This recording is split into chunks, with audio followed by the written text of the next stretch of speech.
자, 61번요. 집합 건물의 소유 및 관리에 관한 법률에 관한 설명 내용 중에 판례 타당성, 판례로 볼 때 타당성이 없는 것. 이 말은 판례와 달리 정해놓은 것은, 아니면 판례와 다르게 설명한 것은, 그렇게 설명한 거죠. 자, 61번. 여기서는 1번 보시죠. 1번. 아파트의 지하실은요, 구조 이용상 독립성을 만들어서 전유 부분의 구분 소유권을 대상으로 할 수가 없습니다. 아예 안 돼요. 그러니까 상가 건물에서는 되는데, 상가 지하실은 지하실의 지하 주차장이요. 여기서는 분양자의 동의가 있고, 수분양자죠. 수분양자의 동의하에 그 다음에 독립한 공간을 이용상 독립성이 인정되면 이때는 구분 소유권을 인정할 수가 있어요. 그러나 아파트 지하 주차장은 안 돼요. 아파트 지하 주차장은 이게 인정될 수가 없어요. 그래서 1번이 틀렸습니다. 나머지는 옳은 지문들이니까 그대로 알아두시고, 특히 4번요. 연체된 관리비 공용 부분에 한해서는 승계된다, 이렇게 보는 거죠. 좋습니다. 62번. 물건의 소멸에 관한 설명으로 틀린 것을 했는데, 이건 5번 지문이 잘못됐네요. 5번. 갑의 토지에 을이 지상을 취득한 후 그 토지에 저당을 취득한 병이 그 토지의 소유권을 취득하더라도, 그러면 이래 되죠. 토지 소유권과 저당권자가 취득했으면 저당권이 혼동이 되죠. 그러면 당연히요, 이 저당권은 혼동해서 소멸해야 돼요. 혼동의 결과. 자, 이렇게 저당권, 후순위 저당권자가 소멸되었을 때 선순위 지상권은 그대로 존속하죠. 따라서 혼동 때문에 저당권 소멸했을 때 제3자한테 이익이나 불이익을 주지 않으니까 이때는 저당권 소멸한다, 이렇게 해야 되는 거죠. 자, 63번. 부동산 점유부 취득시효에 관한 판례의 내용으로서 틀린 것은 있는데, 점유부 취득시효에 3번 보시죠. 취득시효 완성 후 소유자가 목적물을 제3자에게 처분한 때는 소유자가 취득시효 완성의 사실을 알았는지 여부를 묻지 않고 불법행위에 한 책임을 져야 한다, 이런 건 아니잖아요. 즉, 그 소유자가 시효 취득했다는 사실을 알면서 팔았을 때예요. 시효 취득 사실을 알면서 처분한 경우, 이때 우리 민법 750조 불법행위 책임이 성립할 수가 있다, 성립이 가능하다, 이렇게 되는 거죠. 자, 이게 취득 시효됐다는 사실을 안다는 것은 바로 시효 완성자가 시효 취득을 주장했겠죠. 이렇게 소유자한테, 그죠?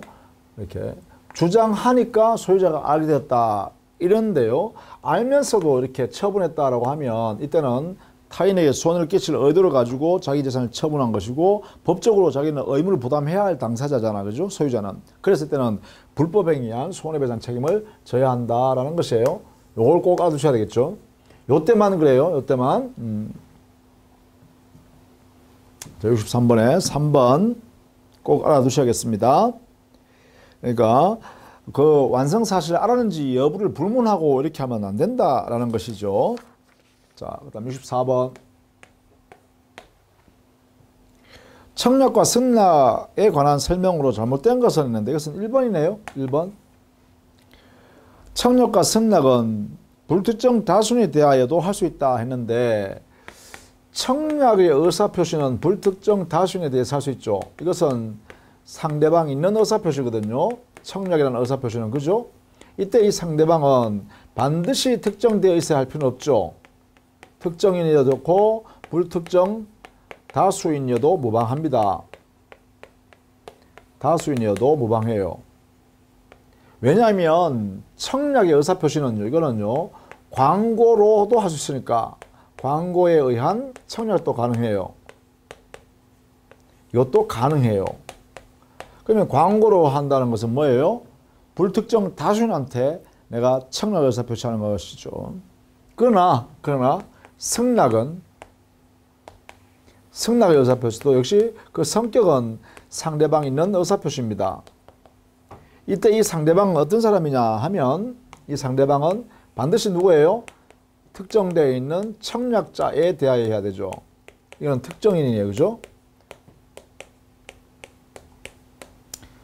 그렇게 되죠. 이 부분이 차이가 있다. 이걸 알아두시라는 거죠. 65번. 갑소유 토지를 목적으로 을이 저당권을 가지고 있고 갑이 사망하고 상속인 병이 그 토지 위에 건물을 신축하였다. 을의 저당을 실행 방법으로서 가장 옳은 것을 했는데, 자, 여기서는요, 1번이 올래요. 토지와 건물을 동시에 경매를 붙이고 토지 대금으로부터 우선 면제를 받는다. 이게 뭐냐면 일괄경매죠. 일괄경매권, 이게 인정된다라는 것이에요. 자, 토지의 저당권 설정하고 그 토지의 저당권 설정자인 토지 소유자가 사망해버리면 상속인이 그 토지 소유권을 취득하게 되고 저당권 설정자 지위를 생겨받죠. 그런 상태에서 상속인이 그 토지 위에다가 건물을 지었다라고 하면 바로 일괄경매 요건에 갖춰졌다라는 것이고, 일괄경매권을 행사했을 때 토지에 대해서는 저당권의 대상이 되어 있으니까 당연히 여기에 이 대금에 대해서는 우선 변제적 효력을 주장할 수 있겠죠. 이렇게, 그죠? 이거는 가능해요. 그러나 건물에 대해서도 경매할 수 있다고 했잖아요. 그러면 이 건물의 대금에 대해서는 이 저당권의 우선 변제적 효력이 이렇게 성립할 수가 없겠죠. 그 이유는 왜 그래요? 바로 이 건물은 저당 목적물이 아니기 때문입니다. 그렇죠? 자, 그래서 1번에 토지와 건물을 동시에 경매에 붙일 수 있고, 이건 일괄경매권. 이때 토지 대금은 저당권의 대상 목적물인 토지니까 우선 변제권을 행사할 수 있다. 이렇게 되겠죠? 66번. 유실물 습득에 관한 설명으로 잘못된 것을 했는데 그 3번이에요. 습득하기 위해서는 소유자가 있어야 한다 했는데 3번이에요. 유실물 습득하려고 그러면요, 관공서에 유실물을 가져가서 알려주고 보관하고 관공서에서 6개월 이상 공고해야 되죠. 공고 6개월이 있어야 돼요. 6개월 후. 자, 6개월이 지났는데도 불구하고 소유자가 나타나지 않으면 그때 습득자가 소유권을 원시취득하는 거예요. 자, 소유자가 나타나지 않으면, 진정한 소유자가 나타나지 않으면 습득자가 소유권을 이걸 원시취득하는 거죠. 이렇게 되는 거죠. 따라서 이게 습득할 당시에 소유의사가 있으면 안 되죠. 주인을 찾아줄 의무가 있어야 되니까 이때 원칙적으로 습득자는요, 타주점유입니다. 그렇죠? 이 당시에는, 그죠? 이 당시에는, 이때까지는 타주점유죠. 그래서 66번에 3번이 잘못됐네요. 자, 67번. 지상권에 관한 설명으로 틀린 것은 했네요. 한번 볼까요? 여기는 5번 지문 한번 볼까요? 5번 지문. 종류를 정하지 않은 수목을 소유를 목적으로 한 지상권의 존속기간. 자, 수목을 소유하기 위하여 이런 거죠. 위한 지상권의 존속기간. 이것은 최소한 30년 이상이어야 합니다. 최단기간 30년이 보장되어야 하니까요. 만약에 약정이 없으면 30년으로 간주하게 되죠. 따라서 존속기간은 최소한 30년으로 정해야 되겠네요. 자, 5번. 이거 틀렸네요. 수목을 소유하기 위해서 그래요. 수목 소유하기 위해서는 최단 존속기간이 30년이다. 이 말이죠. 자, 68번.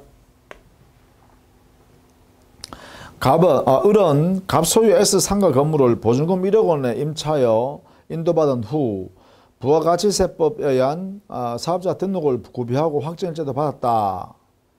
다음 중 옳은 것은 했네요. 자, 그러면 보증금 1억을 해서 대항 요건을 다 갖추었고 확정일자까지 갖추었네요. 그러면 옳은 것은 했네요. 3번 볼까요? 3번이네요. 자, 지금 이거는 임차인은 대항력도 가지고 있고 우선 변제적 효력도 갖춘다. 그죠? 이런 상태의 임차인이죠. 물론 확정일자는 관할 세무서에서 합니다. 3번 임차인은 X 건물의 일부를 경과실로 파손한 경우 이때는 경과실로 파손할 때는 계약갱신 요구를 할 수가 있죠. 그렇죠? 그래서 옳은 거네요. 그래서 거절 못합니다. 자, 만약에요 파손 시에 누구예요? 임차인의 파손 시 임차물을 파손한 때 임대인이 거절하기 위한 경우 임대인의 거절 가능하기 위해서는요 여기에 임대인의 파손 행위가 임차인의 고의 또는 중대한 과실로 파손해야 돼요. 이게 적용돼야 돼요. 고의 또는 중과실에 의해서 파손한 때 이때 거절이 가능해요. 68번. 자, 69번. 집합 건물의 소유 및 관리에 관한 법률에 대한 설명으로 잘못된 것은 했네요. 3번 보시죠. 건물이 소지하는 토지가 건물이 일부 멸실 또는 토지가 분할됨에 따라 건물을 소지하는 토지가 아닌 토지로 된 때는 당연히 건물의 대지로 된다. 아니죠. 이게요. 건물이 소지하는 토지가 건물이 일부 멸실됨에 따라 건물을 소지하는 토지가 아닌 토지로 된 때는 규약으로서 건물의 대지로 되는 것이지 당연 대지다 이렇게 하면 안 되죠. 여기에요. 당연 건물의 대지가 되는 것이 아니에요. 규약상 대지 이렇게 되겠죠. 규약상 대지 당연 대지가 아니라 규약상 대지는 볼 수 있지만 법정 대지 또는 당연 대지 이것은 아니다. 이건 조심해야 돼요. 규약상 대지. 69번. 따라서 3번이 틀렸습니다. 그 5번 지문도 조심하시죠. 구분 소유자는 그가 가지는 전유부분과 분리하여 대지 사용권을 처분할 수 없다. 이게 원칙이에요. 다만 규약으로서 달리 정할 수 있다. 이 말을 꼭 조심하셔야 하는 거예요. 5번 지문요. 그죠? 그런 내용을 같이 좀 알아두셔야겠다. 자, 70번. 매매 예약에 관한 다음 기술 중 옳지 않는 것 됐네요. 매매 예약은 매매와 동시에 환매 특약을 해야 되죠. 이 환매 특약의 내용은 환매권을 매도인에게 유보하기로 하는 약정의 내용이죠. 그게 환매 특약이에요. 그 환매 특약은 보통 매매와 반드시 동시에 해야 되고 그 내용, 환매 특약의 내용에는 그래요. 환매 행사할 수 있는 기간, 환매 대금 이런 것들을 주로 약정하죠. 뿐만 아니라 이 환매권 등기는 부동산 환매 특약일 때는 등기를 할 수 있고 등기하면 제3자한테 대항력도 생기죠. 이때 환매권 등기도 역시 부동산 매매 계약에 따르는 소유권 이전 등기와 동시에 환매 등기가 이루어져야 해요. 동시에 이렇게 환매 등기가 되면 제3자에 대해서도 환매권에 대한 대항력이 생깁니다. 자, 70번. 환매권에서 옳지 않은 것 찾네요. 5번 보시죠. 5번. 자, 이 환매권은요. 환매권은 부동산에 대한 환매권이라고 한다면 이때는 부기등기로 합니다. 부기등기로 소유권 이전 등기와 동시에 해야 되죠. 근데 매매 예약에 있어서 예약의 완결권에 관한 내용은요. 완결권은 만약 이걸 부동산에 대한 예약 완결권이라면 이것은요. 가등기로 해요. 가등기. 하는 모습이 다르죠. 이렇게. 따라서 70번에 5번에 보시면 예약 완결권은 형성권이며 또 매매의 당사자의 지위에 수반하는 것이기 때문에 이를 타인에게 양도할 수 없다 했는데 매매 예약에 관한 이야기잖아요. 그죠? 예약. 자, 예약은 환매권하고 조심해야 돼요. 환매. 그러니까 반드시 예약은 동시에 할 필요 없죠. 그러니까 나중에 매매를 완성시키겠다는 약정이잖아요. 그래서 이렇게 예약 완결권을 가등기로 하면 대항력이 생기고 이 내용은요. 여기에 5번처럼 예약 완결권의 성질도 형성권으로서 그 일방적 의미는 어떤 거냐. 재산권의 성질 같잖아. 그죠? 왜? 매매 계약을 체결하게 돼서 대금 지급과 소유권 가져올 수 있는 권리라는 이 채권 관계를 만들어내는 거잖아요. 그래서 따라서 기본적으로 재산권의 성질 같습니다. 재산권의 성질. 재산권의 성질이라면 당연히 양도가 가능하고요. 그 다음에 상속도 가능하죠. 이렇게 되겠죠. 상속도 가능하다. 이런 성질 같습니다. 물론 이 환매권도 형성권이고요. 양도성이 있어요. 그 다음에 상속성도 있고요. 재산권이니까. 그러니까 요 두 개는 좀 비교하면서 공부해 둘 필요가 있어요. 환매권과 예약완결권. 그런데 예약완결은 뭐로 했어요? 가등기를 했죠. 따라서 가등기 행사할 때는 어떻게 해요? 예약완결권을 가지고 있는 당사자가 예약 의무자한테 해야 되죠. 예약 의무자에게 행사해야 됩니다. 가등기 돼 있어도 예약 의무자, 가등기 해주는 사람이죠. 가등기 의무자이기도 해요. 이 사람에 대해서 행사하는 거예요. 그러나 부기 등기가 있는 이 환매권 행사는 어떻게 하냐? 이것은요. 제3자가 소유권 가지고 있으면 제3자가 소유권을 이렇게 가지고 있으면 이 제3자에 대해서 직접 행사할 수 있어요. 이렇게 직접 행사할 수 있어요. 이런 면에서 차이가 있으니까 이것은 같이 알아두시면 좋겠습니다. 특히 이 문제는 70번 문제는 매매 예약에 대한 예약 완결권에 관한 내용을 지금 묻고 있죠. 그래서 5번 지문이 틀렸네요. 양도 상속성이 있다. 이렇게 정리해 두셔야 됩니다. 그 위에 있는 1, 2, 3, 4번은 옳은 지문들이니까 그대로 알아두시면 되겠네요. 자, 71번.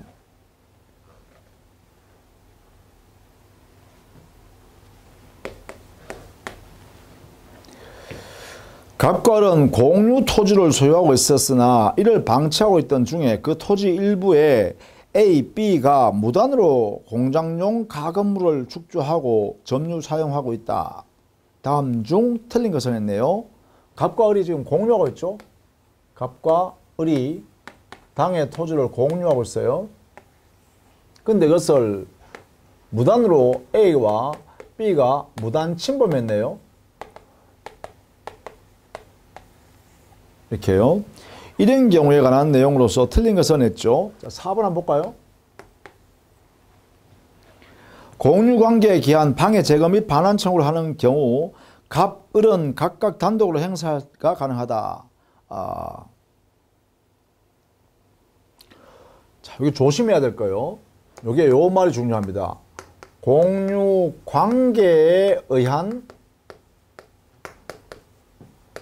방해 배제를 청구하는 거예요. 자, 여기에서는 공유관계에 기초해서 지금 침해자에 대해서 권리 행사하는 거죠. 이럴 때는 반드시 갑과 을이 공동으로 함께 행사해야 된다는 것을 꼭 알아두셔야 됩니다. 반드시 알아두셔야 될 내용이네요. 이렇게. 만약에 갑 또는 을이라는 사람이 자기의 지분권에 기하여 방해를 제거를 하라 청구할 때는요. 이때는 지분권에 의한 것이니까 각자 단독으로 행사하는 겁니다. 요 말이 참 중요하다는 거죠. 공유 관계에 의하여 했을 때는 반드시 뭐라고요? 공동으로 함께 행사해야 한다. 이렇게 바뀐다는 거예요. 자, 요 두 가지는 반드시 여러분이 우리 판례 태도를 알고 있어야 됩니다. 71번. 따라서 4번이 옳지 않다 이 말이죠. 나머지 질문들은 그대로 좀 정리를 좀 해두시기 바랍니다. 자, 그다음 72번.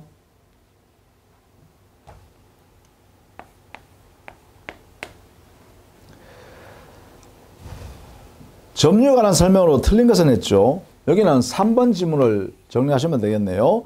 점유물이 멸실 훼손된 경우에 선의의 자주 점유자만이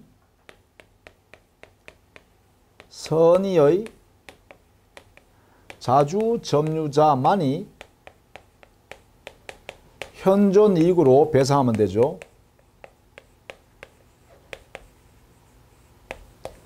그 외에는 전부 배상입니다. 그렇죠? 여기에 선의의 자주 점유가 함께 이루어져야 돼요. 이렇게 선의의 자주 점유자만, 나머지 점유자는 전부 다 배상해야 됩니다. 이 배상은 점유자가 본권의 소유자, 본권자의 권리를 침해한 것이에요. 그래서 위협하게 침해했기 때문에 이것은 불법행위 책임입니다.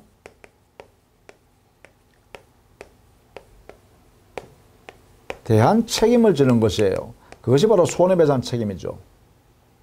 원칙은 전부 배상해야 되는데 현존 이익만 배상하면 되는 게 뭐냐? 지금 남아있는 이익으로만 배상하면 되는 게 뭐냐? 바로 이 사람이라는 거죠. 이 사람만 예외적으로 현존 이익으로 배상한다. 이렇게 되는 것이죠. 그래서 이 내용은 정리해 두셔야겠죠. 당연히. 그죠? 그래서 3번이 틀렸습니다. 그럼 4번 같은 것도 우리 법에 규정이 있죠. 선의 점유자가 본권을 소유해서 패소하게 되면 소재기 시에 악의의 점유자로 본다. 이렇게 돼 있죠. 자, 그렇게 정리를 해 둡니다. 73번. 혼동에 관한 설명으로서 옳지 않은 것은 했네요.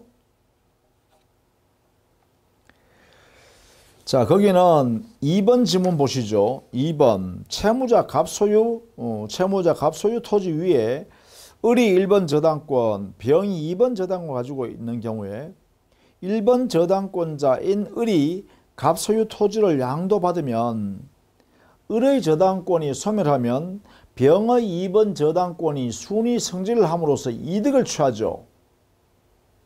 따라서 혼동 때문에 제3자인 병에게 이익을 주기 때문에 이때는 혼동의 예외 이렇게 하죠. 따라서 73번에는 2번 여기는 혼동의 예외를 인정해서 소멸시키는 것이 아니라 두 개의 지위를 병존하게 해야 되죠. 따라서 이렇게 함으로써 을의 입장에서는 소유자 저당이 인정됩니다. 을요. 병의 2번 저당권이 순위 승진하는 것을 방지하기 위해서요. 즉 병에게 이득을 줄 이유가 없기 때문에 혼동을 인정하지 않겠다라는 것이죠. 자, 73번. 자, 그 다음 74번요. 등기의 효력에 관한 다음 설명 중 옳지 않은 것은 했네요. 거기도 5번 지문을 보시면 되겠어요. 5번. 저당권, 즉 판례는 근저당권의 설정 등기가 되어 있다는 사실만으로 이에 상하는 피담보 채권의 존재가 추정되는 것은 아니라고 한다가 아니라 우리가 등기의 추정력은요.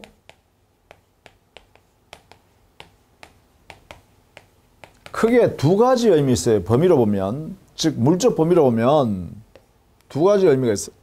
하나는 일단 등기부에 등기가 갖추어져 있다라고 하는 현상 속에서 우리 부동산 등기법 절차에 따라서 등기관이 적법한 등기관이 적법한 내용으로 등기했구나. 이걸 우리는 적법 절차의 등기라고 그래요. 이 적법 절차법에 따라서 이루어진 등기일 것이다 라고 추정하는 거죠. 이걸 적법 절차 추정이라고 그래요. 등기법 절차에 따라서 적법하게 이루어진 등기일 것이다. 두 번째는 등기부에 있는 내용의 추정이에요. 지금 요 사례는 바로 요거죠. 근저당권 등기가 누구에게 있다라고 하면 그 근저당권자로 표시되어 있는 근저당권자에게는 금전, 피담보채권, 돈 받을 권리가 아직 남아있구나라고 이렇게 해석하자는 거죠. 그리고 추정하자는 거죠. 그것을 뭐라 그래요? 피담보채권이 존재하고 있다라고 추정하는 거죠. 이게 등기 내용에 따른 추정이죠. 그래서 이 인적 범위로 본다면 등기부상에 현재의 물권자로 등기되어 있으면 제3자뿐만 아니라 직전의 권리자한테도 현재 등기 명인에게 그 권리가 있다고 추정하는 거죠. 그렇죠? 그래서 모든 사람한테 권리가 추정된다 이런 뜻이죠. 자, 이게 핵심입니다. 따라서 74번에 5번에요. 근저당권의 설정 등기가 존재하고 있다면 그 근저당권자에게는 돈 받을 권리인 피담보 채권이 존재하고 있다고 추정하자는 것이죠. 이렇게. 그래서 추정하는 근거는 근거가 추정하면 어떻게 효과가 더 부수적으로 발생하냐면 입증할 책임은 누가 진다? 그래요.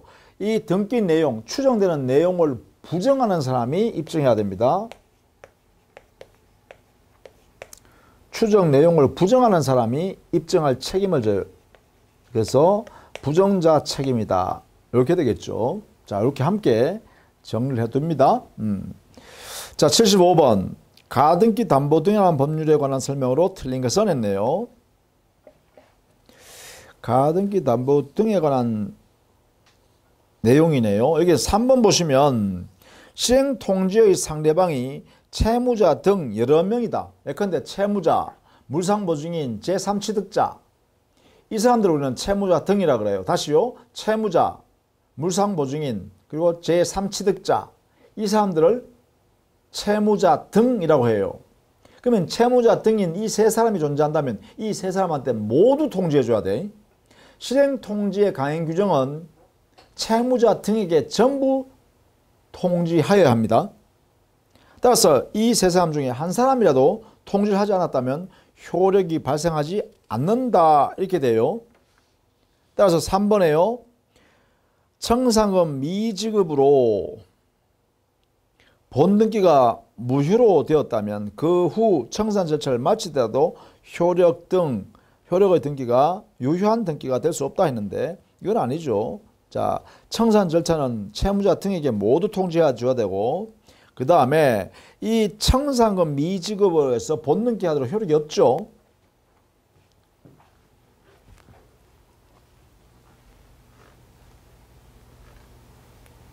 자, 75번에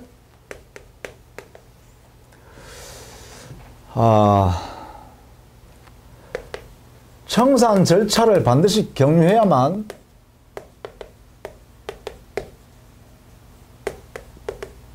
경유해야 소유권을 취득할 수 있습니다. 근데 만약에 청산 절차를 경유를 하지 않았다면 소유권 자체를 인정하지 않습니다. 그러면 청산 절차를 경유하지 아니한 당사자인 가등기 담보권자가 자기가 소유권의 본등기를 이렇게 했더라도 소유권 취득할 수 없는 상태죠. 소유권 등기했더라도.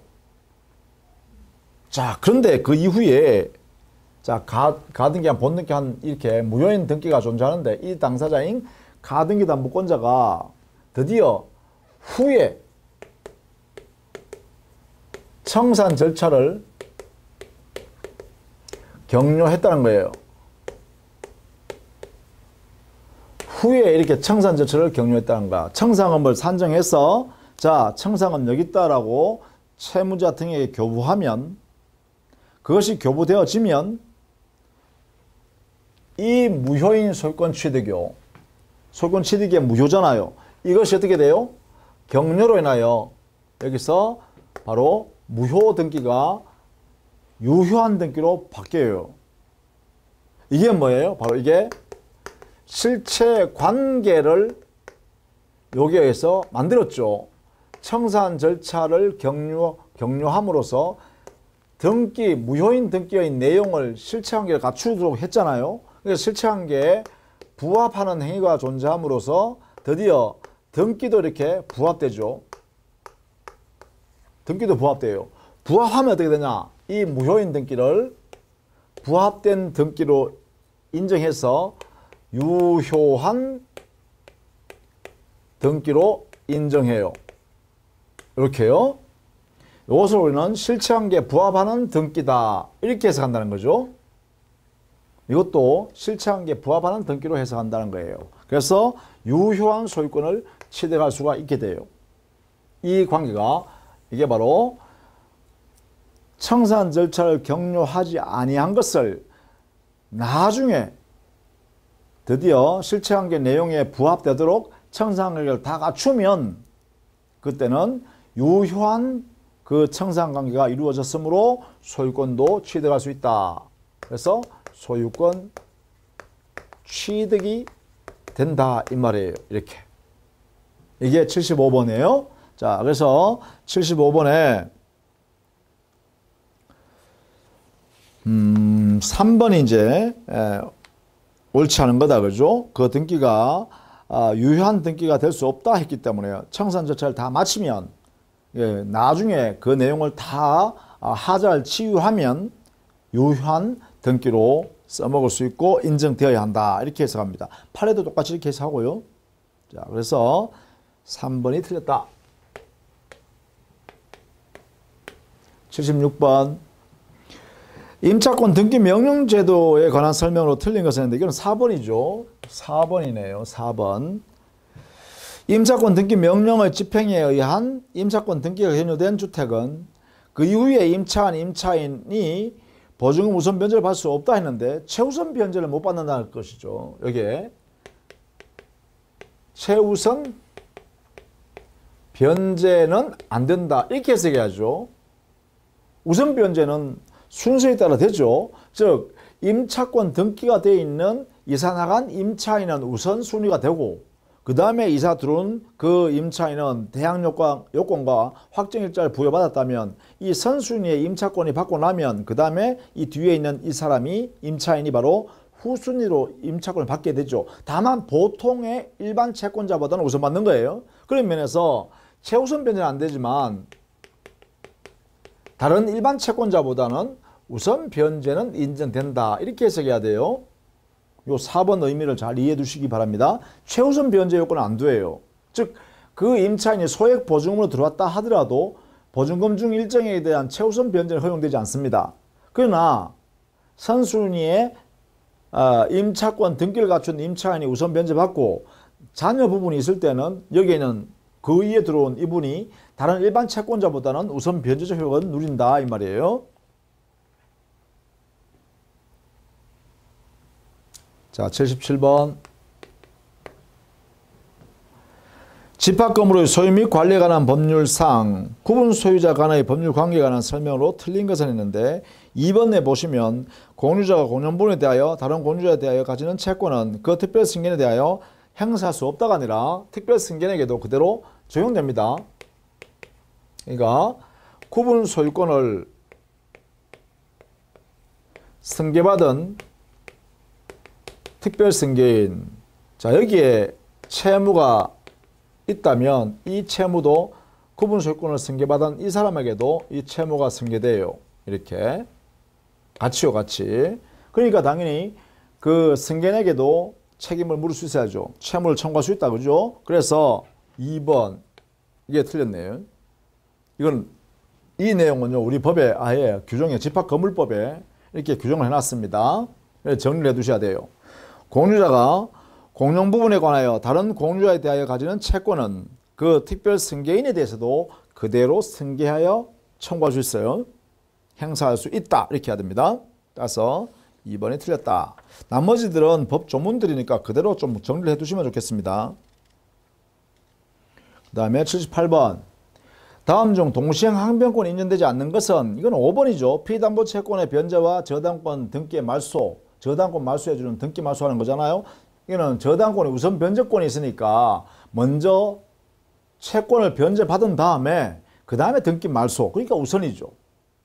동시에 할 필요 없다는 거죠. 임차권 등기가 되어 있을 때 마찬가지입니다.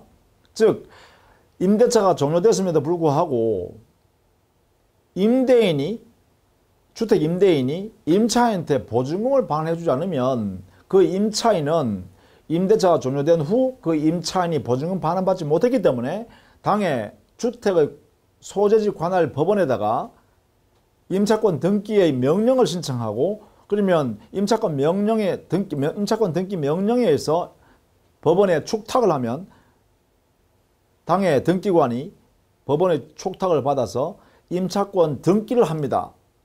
자, 임차권 등기가 되고 나서 당해 임차인은 이사 나가도 관계없죠. 주택을 비워도 관계없다는 거예요. 전출해도 관계없죠. 그래서 단으로 이사했다 이 말이야. 자, 이런 경우에 당해 임차 주택의 소유자인 임대인은 먼저 이사 나간 그 임차권 등기 명의인의 임차인, 종전의 임차인한테 보증금을 먼저 변제해야만 그 등기, 임차권 등기를 말소할 의무가 생긴다는 거예요. 왜? 보증금 반환 채권에는 우선 변제권이 주택 임차인한테 존재하죠. 그래서 그렇습니다. 따라서 그와 똑같으니까 정리를 해 두시면 되겠죠. 자, 그래서 78번에는 5번요. 피담보 채권을 변제하면 저당권 등기 말소, 즉 저당권 말소해 주는 것은 후이행 의무입니다. 동시행 관계가 아니라. 그 이유는 왜 그래요? 우선 변제권, 우선효가 있기 때문에 그래요. 우선적 효력이 있기 때문에 이것 때문에 선 변제 후 말소 해야 되겠죠? 우선 변제적 효력 때문에 이렇게요. 정리해 두시면 되겠죠. 자, 79번.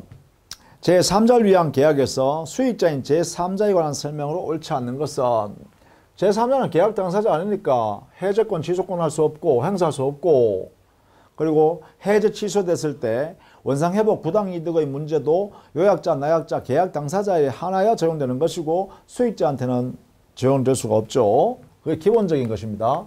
79번. 제3자에서 4번 보시죠. 4번. 민법 110조 2항의 사기 강박의 요건상 제3자에 해당되지 않는다 했죠. 제3자에 해당되지 않습니다. 제3자. 민법상에 보호되는 제3자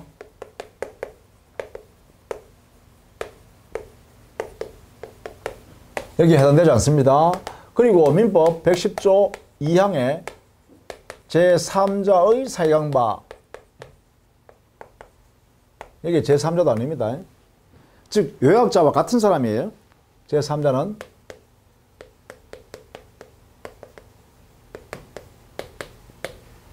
왜냐하면 요약자가 취득할 즉 나약자로부터 취득할 계약 제3자를 위한 계약 내용에 따라서 그 요약자가 나약자로부터 받을 내용을 단순히 수익자가 제3자가 가져가는 거잖아요. 그러면 이 제3자라는 사람은 마치 요약자가 받을 걸 자기가 받는 거니까 똑같은 지위에 있는 사람이라고 해도 무방하다는 것이죠. 그래서 제3자의 사기강박에 해당되는 게 아니라 요약자가 만약에 요약자가 나약자를 사기쳤거나 또는 반대로 말이죠. 또는 제3자인 수익자가 만약에 나약자를 사기쳐가지고 요약자와 계약을 체결했다. 이때도 마찬가지란 거예요.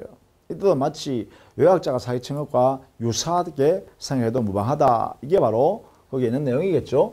제3자에 해당되지 않는다. 이렇게요. 요약자와 동일시할 수 있는 그러한 상태다. 이렇게 해석하는 겁니다.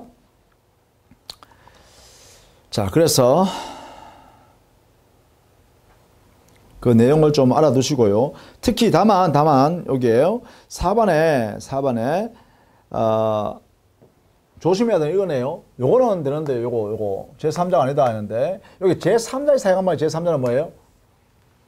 동일하다 하면 안 되겠네요. 성질이 다른 거네요. 여기 제3자는 새로운 이해관계 맺은 사람이 얘야 여기서 말하는 제3자입니다. 보호되는 민법상 보호되는 제3자는 요 제3자는 새로운 이해관계를 맺어야 되죠. 새로운 이해관계. 자, 근데 110조 2항에서 제3자는 이거는 별개의 제3자죠. 그죠? 별개의 제3자. 상대방과 동일시할 수 없는 사람이어야 되죠. 자, 그런데 요약자와는 동일하다고 할 수가 없죠. 이게 동일하다고 할 수는 없다. 그렇죠? 왜?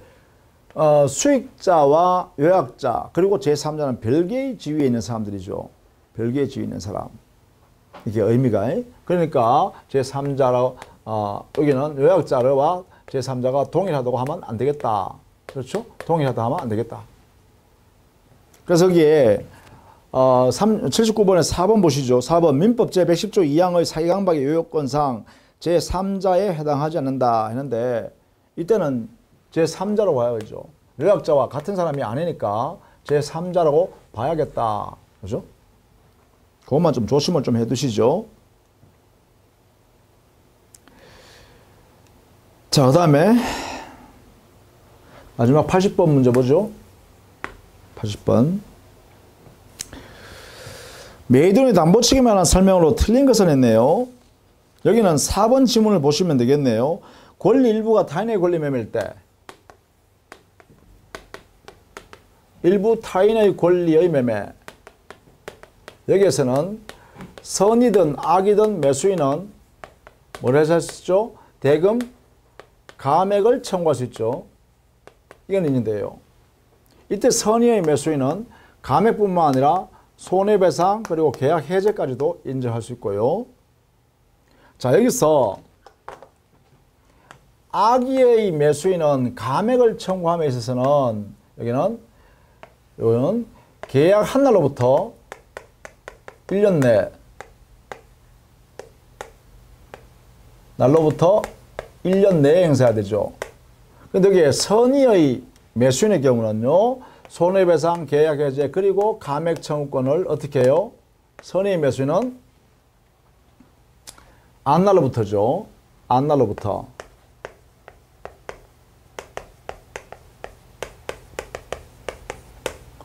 요렇게 된다는 거죠. 요렇게. 요렇게. 악의의 매수인은 계약을 체결한 날로부터, 계약한 날로부터고요. 선의 매수인은 그 사실 안 날로부터 이렇게 해결합니다. 자, 이렇게 정리를 좀 해 두셔야겠죠. 그래서 4번에 보시면 자, 일부 타인의 권리의 매매에 있어서 타인에 속하는 경우에 잔존한 부분만이 매수하지 아니하였을 경우 악의의 매수인은 그 사실 안 날로부터 1년 내에 행사해야 한다가 아니라 악의의 매수인은 계약 한 날로부터 1년 내에 행사해야 한다. 이렇게 해야 됩니다. 1년 내에 행사해야 한다. 꼭 알아두세요. 이게 계약 한 날로부터. 그리고 선의 매수인은 계약을 체결한 뒤에 알아야 되겠죠. 몰랐으니까. 그렇죠? 선의 매수는 몰랐잖아요. 몰랐으니까 안 날로부터 해야겠죠. 이렇게. 요 시험에 이제 이렇게 낼 수 있어요. 요걸 뭐라 그러죠? 1년? 전부 1년은 제척기간이죠.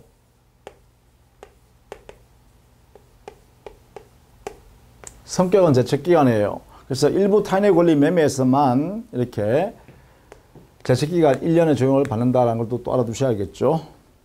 이렇게 정리하시면 되겠네요.